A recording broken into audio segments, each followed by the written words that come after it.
الذين يتبعون الرسول النبي الأمي الذي يجدونه مكتوبا عندهم في التوراة والإنجيل يأمرهم بالمعروف وينهاهم عن المنكر ويحل لهم الطيبات ويحرم عليهم الخبائث ويضع عنهم إصرهم والأغلال التي كانت عليهم فالذين آمنوا به وعزروه ونصروه واتبعوا النور الذي أنزل معه أولئك هم المفلحون.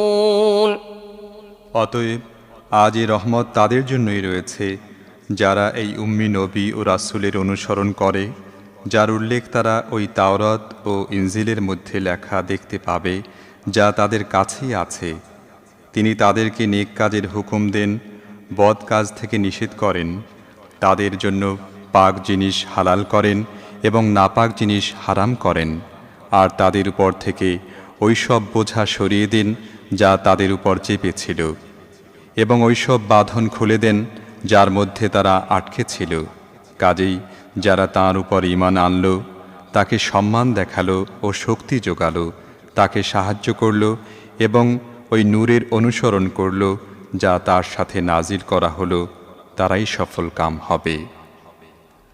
قل يا أيها الناس إني رسول الله إليكم جميعا الذي له ملك السماوات والأرض لا إله إلا هو يحيي ويميت فآمنوا بالله ورسوله النبي الأمي الذي يؤمن بالله وكلماته واتبعوه لعلكم تهتدون ومن قوم موسى أمة يهدون بالحق وبه يعدلون. হে রাসূল, আপনি বলুন, হে মানব জাতি, আমি তোমাদের সবার জন্য ওই আল্লাহর তরফ থেকে রাসূল, যিনি আসমান ও জমিনের বাদশাহীর মালিক। তিনি ছাড়া আর কোনো মাবুদ নেই। তিনিই জীবন দান করেন এবং মওতও ঘটান। তাই ঈমান আনো আল্লাহর উপর এবং ওই উম্মি নবীর প্রতি, যিনি তার রাসূল, যিনি আল্লাহ ও তার বাণীকে মানেন এবং তোমরা তার অনুসরণ করো। আশা করা যায় যে তোমরা হেদায়েত পাবে। মুসার কওমের মধ্যে একদল এমন লোকও ছিল যারা হকভাবে হেদায়েত করত ও ইনসাফ করত। وقطعناهم 12 أسباطا أمما وأوحينا إلى موسى إذ استسقاه قومه أن اضرب بعصاك الحجر فانبجست منه 12 عينا قد علم كل أناس مشربهم وظللنا عليهم الغمام وأنزلنا عليهم المن والسلوى كلوا من طيبات ما رزقناكم وما ظلمونا ولكن كانوا أنفسهم يظلمون. আমরা তাদেরকে 12টি বংশে ভাগ করে তাদেরকে বিভিন্ন দল বানিয়ে দিয়েছিলাম। যখন মুসার কওম তার কাছে পানি দাবি করল, তখন আমি ওহীযোগে তাকে বললাম যে অমুক পাথরে তোমার লাঠি মারো। ফলে তখনই সেখান থেকে 12টি ঝর্ণা বইতে লাগল। প্রতিটি দল পানি নেবার জায়গা নির্দিষ্ট করে নিল, আর আমি তাদের উপর মেঘ দিয়ে ছায়ার ব্যবস্থা করলাম এবং তাদের উপর মান্না ও সালওয়া নাজিল করলাম। আমি যে পাক জিনিস তোমাদেরকে দিলাম তা থেকে তোমরা খাও। কিন্তু এরপর তারা যা কিছু করল তা দ্বারা আমার উপর জুলুম করেনি, বরং তারা নিজেরাই নিজেদের উপর জুলুম করল। وإذ قيل لهم اسكنوا هذه القرية وكلوا منها حيث شئتم وقولوا حطة وادخلوا الباب سجدا نغفر لكم خطيئاتكم سنزيد المحسنين فبدل الذين ظلموا منهم قولا غير الذي قيل لهم فأرسلنا عليهم رجزا من السماء بما كانوا يظلمون. সে কথা মনে করে দেখো, যখন তাদেরকে বলা হলো যে এই এলাকায় যে বসবাস করতে থাকো এবং ওখানকার ফসলাদি থেকে তোমাদের পছন্দ মতো রুজি হাসিল করো, আর হিত্তাতুন হিত্তাতুন বলতে থাকো এবং শহরের দরজায় সিজদানত হয়ে দাখিল হও। আমি তোমাদের দোষ ত্রুটি মাফ করে দেব এবং নেককার লোকদেরকে আরও কিছু দান করব। কিন্তু তাদের মধ্যে যারা জালিম ছিল তাদেরকে যা বলা হয়েছিল সে কথা বদলে দিল। এর ফল এই হলো যে তাদের জুলুমের কারণে আসমান থেকে আযাব পাঠালাম। واسألهم عن القرية التي كانت حاضرة البحر إذ يعدون في السبت إذ تأتيهم حيتانهم يوم سبتهم شرعا ويوم لا يسبتون لا تأتيهم كذلك نبلوهم بما كانوا يفسقون وإذ قالت أمة منهم لم تعظون قوما الله مهلكهم أو معذبهم عذابا شديدا قالوا معذرة إلى ربكم ولعلهم يتقون তাদেরকে একটু ওই এলাকার হাল অবস্থাও জিজ্ঞেস করো যা সমুদ্রের কিনারায় ছিল।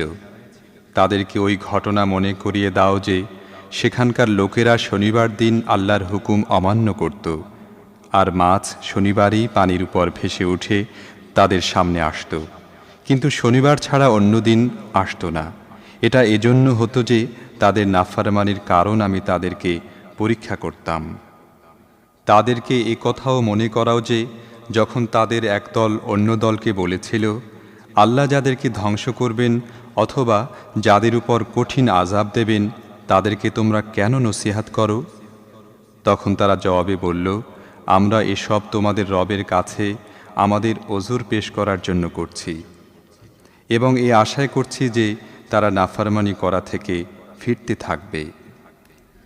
فلما نسوا ما ذكروا به أنجينا الذين ينهون عن السوء وأخذنا الذين ظلموا بعذاب بئيس بما كانوا يفسقون فلما عتوا عما نهوا عنه قلنا لهم كونوا قردة خاسئين অবশেষে যখন তারা ওই হেদায়েতকে একেবারেই ভুলে বসল যা তাদেরকে মনে করিয়ে দেয়া হয়েছিল, তখন আমি ওই সব লোককে রক্ষা করলাম যারা বদ কাজ থেকে নিষেধ করত, আর বাকি সব লোক যারা জালেম ছিল তাদেরকে তাদের নাফরমানির কারণে কঠিন আযাব দিয়ে পাকড়াও করলাম।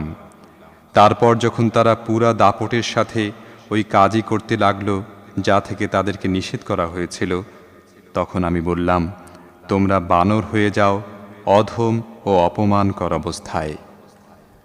وإذ تأذن ربك ليبعثن عليهم إلى يوم القيامة من يسومهم سوء العذاب إن ربك لسريع العقاب وإنه لغفور رحيم وقطعناهم في الأرض أمما منهم الصالحون ومنهم دون ذلك وبلوناهم بالحسنات والسيئات لعلهم يرجعون মনে করে দেখুন, যখন আপনার রব ঘোষণা করলেন যে তিনি কিয়ামত পর্যন্ত সব সময় এমন লোকদেরকে বনি ইসরায়েলের উপর চাপিয়ে দিতে থাকবেন যারা তাদেরকে নিকৃষ্ট আযাব দিতে থাকবে।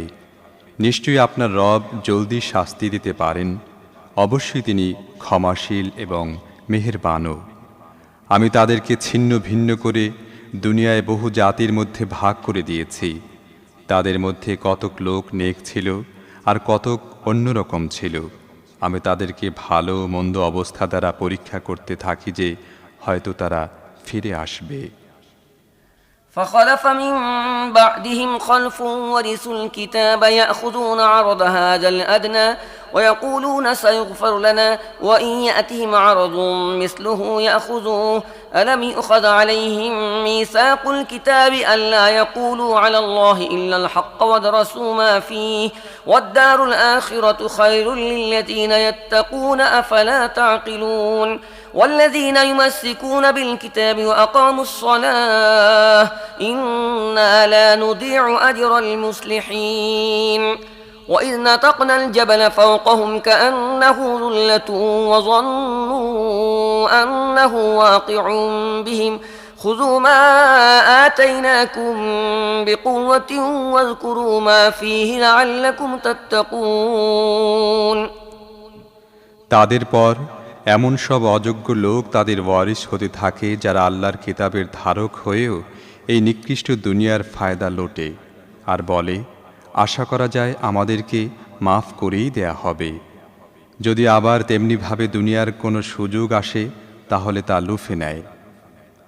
তাদের কাছ থেকে কি কিতাব সম্পর্কে ওয়াদা নেওয়া হয়নি যে আল্লাহর নাম নিয়ে যেন শুধু তাই বলে যা সত্য, অথচ এই কিতাবে যা লেখা আছে তা তারা পড়েছে।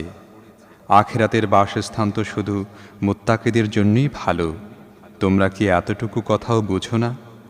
আর যারা কিতাবকে মজবুতভাবে ধরেছে ও নামাজ কায়েম করে রেখেছে, নিশ্চয়ই এমন নেক চরিত্রের লোকদের কর্মফল আমি নষ্ট করব না। তাদের কি ওই কথা মনে আছে যখন আমি পাহাড়কে কাত করে তাদের উপর এমনভাবে রেখে দিলাম যেন তা একটা ছাতা, এবং তারা মনে করল যে সেটা তাদের উপর পড়ে যাবে? তখন আমি তাদেরকে বলেছিলাম, আমি তোমাদেরকে যেই কিতাব দিচ্ছি তা মজবুতভাবে ধরো এবং যা কিছু এতে লেখা আছে তা মনে রাখো। আশা করা যায় যে তোমরা ভুল পথ থেকে বেঁচে থাকবে।